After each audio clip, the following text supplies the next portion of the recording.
நம்ம first ball நீங்க first ball இப்படி போடுவீங்க, நீங்க அப்படி போடக்கூடாது.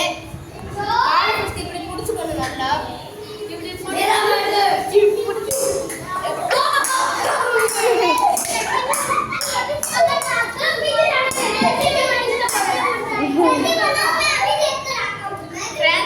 ஃபர்ஸ்ட் நம்ம பால் போடும்போது இப்படி போடக்கூடாது, நம்ம இப்படி எல்லாம் போடக்கூடாது. ஃபர்ஸ்ட் போடணும்னா பால் நல்லா இப்படி பிடிச்சுக்கணும். இப்படி பிடிச்சிட்டு இப்படி குதிச்சா அவங்க அடிப்பாங்க. இதே மாதிரி அடிச்சா கேட்ச் கூட பிடிக்கலாம். கேட்ச் கூட பிடிக்கலாம். இரு எனக்கு ஒட்டு